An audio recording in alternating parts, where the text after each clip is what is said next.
গরমের সময় আসতেছে, এত পরিমাণ লতি আসবে, মানে 3 দিন পর পর তুলতে হবে। এই ফসলটা হচ্ছে একটা গ্রীষ্মকালীন সবজি। এটা ছোট অবস্থায় প্রত্যেকটা গোড়ায় গোড়ায় একটা করে লতি থাকবে এবং যখন অ্যাডাল্ট হবে, বড় হবে, তখন আপনার প্রত্যেকটা ডেগা ডেগা করে একটা করে লতি থাকবে। আমরা সকাল সকাল আমার আব্বা এবং আমি এই যে চারাগুলো উত্তোলন করছিলাম কালকে, তা এখন প্যাকিং করে এটা নিয়ে যাওয়া হবে বাস স্ট্যান্ডে। এটা বাসের মাধ্যমে এটা পাঠিয়ে দেওয়া হবে খুলনা।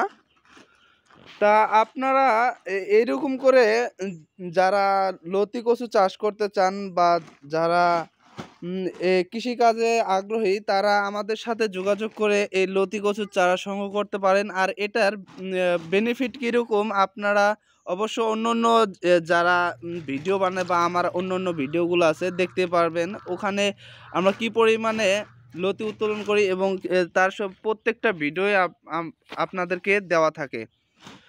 তা আমি বিগত কয়েকদিন যাবত আমার ইউটিউবে ভিডিও দিতে পারি নাই, আমার মোবাইলটা নষ্ট হয়ে গেছিলো ডিসপ্লে, তার জন্য আমি দিতে পারি নাই। তা ইনশাল্লাহ আমি আবারও নিয়মিত দেওয়ার চেষ্টা করব।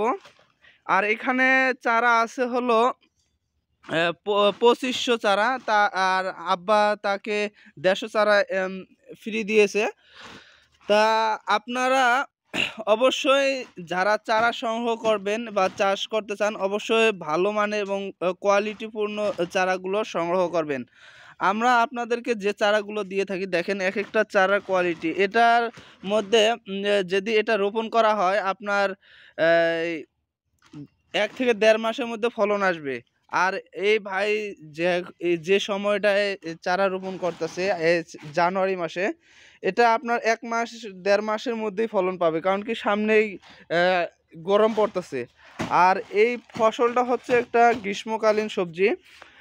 এখানে প্রচুর পরিমাণে গ্রীষ্মের সময় প্রচুর পরিমাণে লতি আসে, আর আমাদের এই লতিটা 12 মাসই লতি দিয়ে থাকে। এটা ছোট অবস্থায় প্রত্যেকটা গোড়ায় গোড়ায় একটা করে লতি থাকবে এবং যখন অ্যাডাল্ট হবে, বড় হবে, তখন আপনার প্রত্যেকটা ডেগা ডেগা করে একটা করে লতি থাকবে। যারা এই লতি কচু চাষ করতে চায় তারা কীরকম লাভবান হতে পারে, এটা আপনি একটু যদি ধারণা দিতেন তাহলে অনেকের উপকার আসতো। আসসালামু আলাইকুম। মূলত এই লতি কচু এত পরিমাণ যে ফলন আসে, আমি 4 বছর থেকে করতেছি।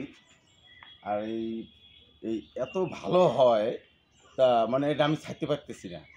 এর লেগে আমি এটা যতদিন আছি এই কৃষিকাজের মধ্যে আমি লিপ্ত থাকবো। আর এটা মানে খুব ভালো লাগে।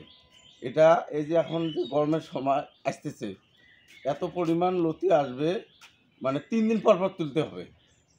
এর লেগে যদি কেউ কৃষিকাজ করেন, যে লতিরাজ কচু চাষ করেন, তাহলে আমার সাথে যোগাযোগ করেন। ইনশাল্লাহ আমরা যে কোনো তথ্য দিয়ে যে কোনো পরামর্শ দিয়ে আপনাদেরকে সাহায্য করতে পারবো।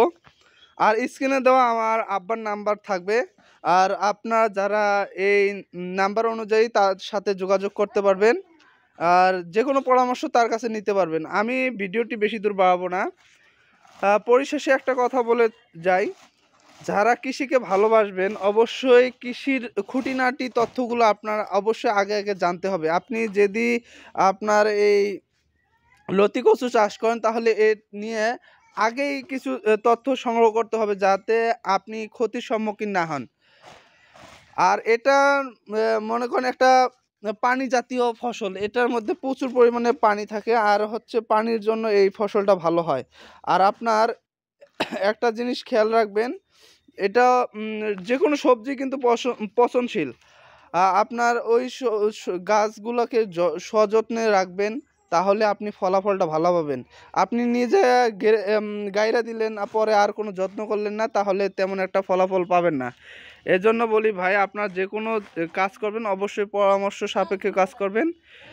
আর আমার আব্বার নাম্বার অবশ্যই দেওয়া হবে, যে কোনো পরামর্শের জন্য আমার আব্বার সাথে যোগাযোগ করতে পারেন। আসসালামু আলাইকুম ওয়া রাহমাতুল্লাহি ওয়া বারাকাতুহু।